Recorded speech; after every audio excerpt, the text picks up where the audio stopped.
Yo mga idol, kumusta? Mandrigma Sports TV nga pala. Ating pag-usapan, Barangay Ginebra, Chris Newsam, target ng Barangay Ginebra at Ginebra. Tapos na ang trade pero bago na nga yan. Kung bago pa lang sa aking channel, huwag mong kalimutan na mag-subscribe at i-click ang notification bell para like kang updated sa ating latest upload pa natin. Piratang talakayin. Una natin pag-usapan. So sa naging big time trade ng Barangay Ginebra matapos kinuha nga si Stephen Holt at iba pang pamalit kay si Stan at Stanley Pringle mga idol sa kupunan ng Barangay Ginebra.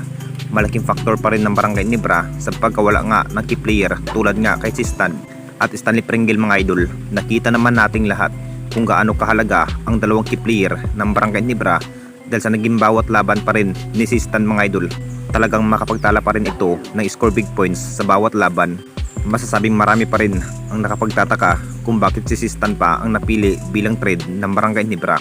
Alam naman nating lahat mga idol, may key player pa rin na target ng Barangay Ginebra na si Chris Newsam mga idol. Mas nagka-interested pa ang Barangay Ginebra na kunin na nga na si Chris Newsam mga idol. Mas pinangarap pa rin ng ating Barangay Ginebra na makuha nga ang isa pang guard na si Chris Newsam mga idol. Desisyon pa rin ni Chris Newsam kung sang-ayon pa nga ba ito sa kupunan ng Barangay Ginebra, kung ooperan pa nga ba ito na malaking sahod, posibleng may chance pa rin na mapupunta na nga ito sa kamay ng Barangay Ginebra.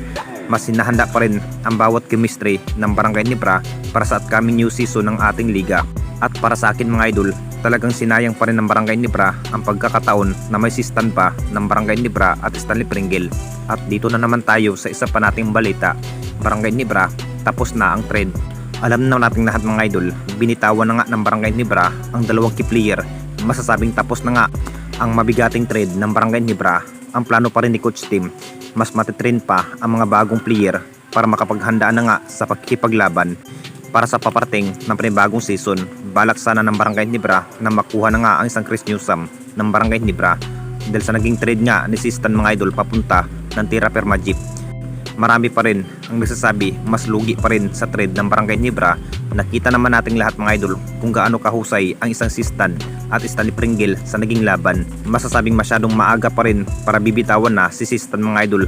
Magpupokus na rin si Coach Tim kung verify pa nga ba sa bawat laro ang mga bagong player, kung karapat dapat pa nga ba ito sa pag-asa ng Barangay Ginebra. Pero hindi pa naman naubos ang mabigating player tulad nga kay Scotty at Maverick Ahmisi.